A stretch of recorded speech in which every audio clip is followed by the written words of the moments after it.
तो चलो बच्चों शुरू करते हैं आज का डिस्कशन। आज हम कुछ सैम्पल क्वेश्चन डिस्कस करेंगे एटम्स एंड मॉलिक्यूल से। Let's start. First question, go through. What are the rules for writing the symbols of an element. तो पहला रूल क्या होगा, सिंबल्स, जो भी एलिमेंट का सिंबल लिखने में, तो जो भी एलिमेंट का हम सिंबल लिखना चाहेंगे उसका पहला लेटर क्या होना चाहिए, मस्ट बी कैपिटल। ओके, जैसे मान लो हाइड्रोजन, तो यहाँ पर क्या हो गया, कैपिटल लेटर फर्स्ट लेटर। जैसे कि मान लो सोडियम, यहाँ पर भी क्या हुआ, पहला लेटर कैपिटल हुआ। दूसरा रूल क्या है कि there must not be more than 2 letters in a symbol. तो जो भी एलिमेंट का हम सिंबल लिखना चाहते हैं, डिसाइड करना चाहते हैं, तो उसका सिंबल सिर्फ 2 लेटर में ही होना चाहिए, मोर देन 2 लेटर में ही होना चाहिए। किसी देखो, पहला एलिमेंट का जो भी एलिमेंट था, एलिमेंट का डिस्कवरी हो चुका था, उनको क्या किया गया कि उनके नाम के पहले लेटर को उसका सिंबल मानेंगे। मगर जब देखा गया और भी बहुत सारे एलिमेंट डिस्कवर हुए जिनका भी पहला लेटर, क्योंकि लेटर तो हमारे पास सिर्फ कितना है, 24 है ना, मगर एलिमेंट्स हमारे 26 है ना, मगर एलिमेंट्स हमारे पास 18 है। तो दिक्कत तो आएगा। हर एलिमेंट को तो एक एक उनका नया नया नाम नहीं रख सकते, उनके पहले लेटर को वेरी करके, ये तो नहीं हो सकता। तो उसके बाद क्या किया गया कि नाम का पहला लेटर और दूसरा लेटर, जब दूसरे लेटर में भी फिलअप हो गया तो नाम का उनके नेम का थर्ड लेटर को भी कंसिडर किया गया। ओके, तो जो भी होगा, जो भी एलिमेंट होगा, मगर वहाँ पर कितना होगा, मैक्सिमम 2 लेटर्स ही हो सकते हैं एक एलिमेंट के सिंबल्स। ओके, जब हम किसी भी एलिमेंट को क्या करते हैं, टाइप करते हैं कहीं पर लिख रहे होते हैं, तो वो कर्सिव फॉर्म में नहीं रहना चाहिए। ओके, जब हम टाइप कर रहे होंगे कर्सिव फॉर्म में नहीं रहना चाहिए, वो सब नंबर लाइटिंग में ही होना चाहिए। ओके, तो अगर पहला लेटर भी कैपिटल हो गया तो दूसरा लेटर भी क्या कैपिटल होगा, नहीं। जैसे कि मान लो यहाँ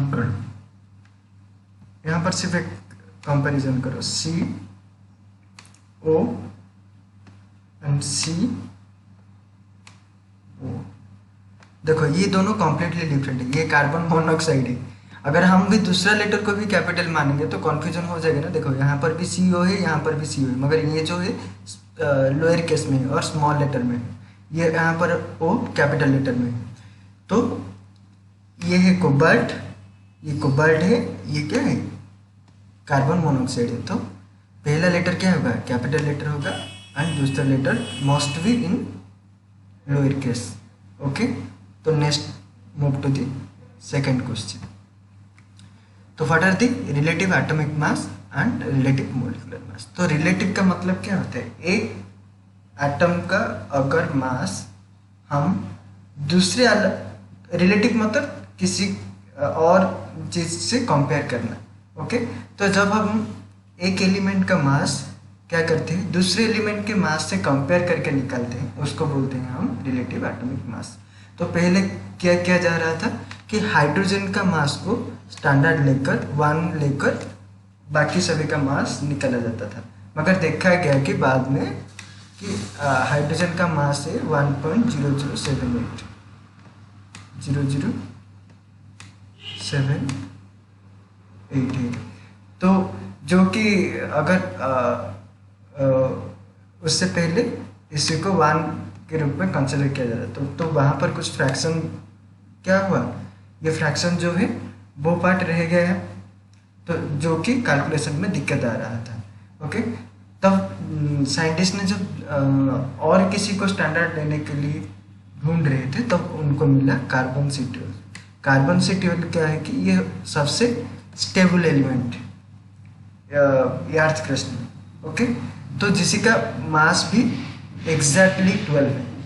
तो इसलिए क्या किया उन्होंने कि कार्बन के एक एटम के 1/12 पार्ट से जो भी हम एटम ले रहे हैं वो कितना हेवियर है, उसी को कंपेयर करके किसी भी एलिमेंट का क्या निकाला जाता है, एटॉमिक मास निकाला जाता है। तो इसलिए इसका डेफिनेशन भी उसी तरह का ही है। देखो, it is defined as how many times an atom of an element is heavier than 1/12 part of the mass of one atom of carbon से 12। वन एटम कार्बन से 12 का 1/12 पार्ट से हम जो एलिमेंट का एटॉमिक वेट निकालना चाहते हैं वो कितना हेवी है उसको बोला जाएगा उसी का एटॉमिक मास। ओके, यहाँ पर फॉर्मूला दिया गया है। वैसे ही molecular mass, relative molecular mass है। रिलेटिव मॉलिक्यूलर मास क्या है? It is defined as how many times molecule of an element और ए कंपाउंड। देखो क्यों एलिमेंट कभी बोला गया, क्योंकि जब हम ऑक्सीजन या हाइड्रोजन के केस में कंसिडर करते हैं तो वो क्या O2 और H2 के हिसाब से ही हमको मिलते हैं, तो इसलिए इनका मॉलिक्यूल बोला गया। ओके, तो एलिमेंट का मॉलिक्यूल भी बोला गया है। तो एक एलिमेंट का मॉलिक्यूल हो या एक कंपाउंड का मॉलिक्यूल हो, वो 1/12 part of one atom of carbon C12 से कितना ज़्यादा हैवी है उसको बोला जाएगा उसी का रिलेटिव मॉलिक्यूलर मास। ओके, तो relative molecular mass and atomic mass both are unitless. इनका यूनिट नहीं है, क्योंकि यहाँ पर भी मास है, यहाँ पर अगर ग्राम होगा यहाँ पर भी ग्राम होगा, यहाँ पर भी केजी होगा तो यहाँ पर केजी होगा, KG by KG, gram by gram, तो क्या हो गया? यूनिटलेस हो गया। तो both relative atomic mass and relative molar mass are unitless, but they are represented by a symbol AMU और U के हिसाब से रिप्रेजेंट करते हैं। ओके, एटॉमिक मास यूनिट और U के हिसाब से रिप्रेजेंट करते हैं उनको। Next move to the third question. What is the relationship between moles, Avogadro's number and mass? Okay, तो मोल्स क्या है ये देखो, यहाँ पर क्या गया 6.023 × 10⁻23। इतना नंबर ऑफ जो भी सब्सटेंस हम लेंगे उसी को बोलेंगे हम क्या? 1 मोल। तो Avogadro N number of pen, okay, N number of pen is called to be as 1 mole. N number of pencil और Avogadro's number of pencil is called to be as 1 mole of pencil. Okay, तो N number of electron is called as 1 mole electron, N number of atom is called as 1 mole atom, N number of ions is called as 1 mole ions. तो जो भी चीज होगा अगर उसी का quantity कितना लेंगे 6.023 × 10⁻23, इतना नंबर ऑफ जो भी चीज लेंगे हम बोलेंगे क्या? 1 मोल। जैसे कि हम बोलते हैं क्या 12 मीन्स क्या है? Dozen, 1 dozen. ओके, वैसे ही 6.023 × 10⁻23 नंबर इज ए 1 मोल। 12 जैसे एक नंबर है, 6.023 × 10⁻23 ये भी एक नंबर है। 12 नंबर ऑफ एनी सब्सटेंस को हम बोलते हैं 1 डजन, तो यहाँ पर बोला जाएगा 6.023 × 10⁻23 number of any substance is 1 mole. Okay, तो क्या रिलेशनशिप है mass, moles and Avogadro's number के बीच? तो 1 मोल एटम का मास क्या? Mass of 1 mole of atom is called to be as molar mass. Okay, क्या बोलते हैं? 1 मोल एटम का मास, 1 मोल एलिमेंट का मास, 1 मोल कंपाउंड का मास, जो भी और मॉलिक्यूल का मास, 1 मोल आयंस का मास, सबको बोलेंगे हम molar mass. Okay, molar mass of ions, molar mass of atoms, molar mass of molecules, ये सब बोलेंगे। ओके, तो एक मोल एटम का मास क्या बोलेंगे? मोलर मास बोलेंगे। ओके, और 1 ग्राम एटम बोलेंगे और 1 ग्राम मॉलिक्यूल, 1 ग्राम बोलेंगे। 1 ग्राम मतलब 1 ग्राम एटम, 1 ग्राम मॉलिक्यूल, 1 ग्राम आयन मतलब 1 मोल। ओके, मगर जब हम 1 ग्राम ऑफ एटम, ऑफ अगर आ जाएगा ग्राम और जो सब्सटेंस को कंपेयर कर रहे हैं, जो सब्सटेंस ले रहे हैं उसी के बीच, तो उसी का मतलब हो जाएगा 1 ग्राम, सिर्फ 1 ग्राम। ओके, सिर्फ 1 ग्राम हो जाएगा। ओके, मगर 1 ग्राम मतलब सिर्फ 1 gram atom means 1 gram atom means क्या होगा? हम बोलेंगे 1 मोल। ओके, 1 मोल। मगर जब हम देख रहे होंगे कि 1 ग्राम ऑफ एटम, ऑफ यहाँ पर अगर आ जाएगा, यहाँ पर क्या लिखेंगे, अगर हम ऑफ लिखेंगे तो उसी का मतलब सिर्फ 1 ग्राम होगा। क्या होगा? सिर्फ 1 ग्राम होगा। ये क्लियर कर लो। Okay, 1 mole of mass of 1 mole of sodium is 23 gram. क्या? 23 ग्राम। और 1 gram sodium is equal to 23 gram. Okay, मगर 1 gram of sodium is equal to 1 gram sodium, ये ध्यान में रखो। Let's move to the fourth question. How do atom exist? Atom कैसे exist करता है? ओके, तो एटम 2 तरीकों से एग्जिस्ट कर सकता है। एक इन द फॉर्म ऑफ मॉलिक्यूल्स के हिसाब से। ओके, मॉलिक्यूल्स जब एटम एक दूसरे से कंबाइन होंगे तो क्या होगा, वो मॉलिक्यूल्स फॉर्म करेंगे, तो उसी हिसाब से एटम एग्जिस्ट हो सकते हैं। दूसरा क्या है, in the forms of ions, ion के हिसाब से एग्जिस्ट हो। वो एक तो इलेक्ट्रॉन लॉस कर सकता है, गेन कर सकता है to acquire the nearest electronic configuration of nearest inert gases. जैसे कि मान लो सोडियम, वो अगर 1 इलेक्ट्रॉन लॉस कर देगा तो अपना जो नियरेस्ट इनर्ट गैसेस आर्गन का कॉन्फ़िगरेशन पा लेगा। तो इसलिए ये क्या है, 1 इलेक्ट्रॉन लॉस किया। ओके, यहाँ पर क्लोरीन, तो जिसका नियरेस्ट इनर्ट गैसेस कौन है, बोलो तो?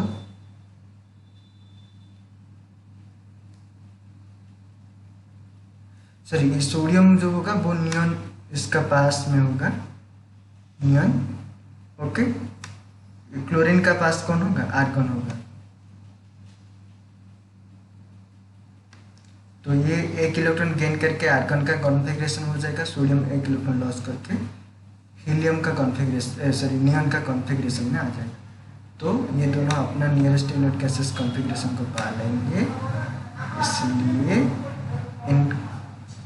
ये क्या करते हैं, एटम 1 इलेक्ट्रॉन लॉस करके या गेन करके आयन के हिसाब में एग्जिस्ट भी करता है। ओके, तो कंबाइंड फॉर्म में भी एटम एग्जिस्ट करता है। सम एलिमेंट का एटम क्या करता है, कंबाइंड फॉर्म में भी एग्जिस्ट करता है। ओके, जैसे कि मान लो जितना ज़्यादा गैसेस होंगे, शायद most of the except inert gases, all the element which are exist in the form of gas, they are in molecules form. Okay, they are in molecular form. Next move to the last question or final question. Define mole. Describe the importance of the mole. Mole क्या होता है?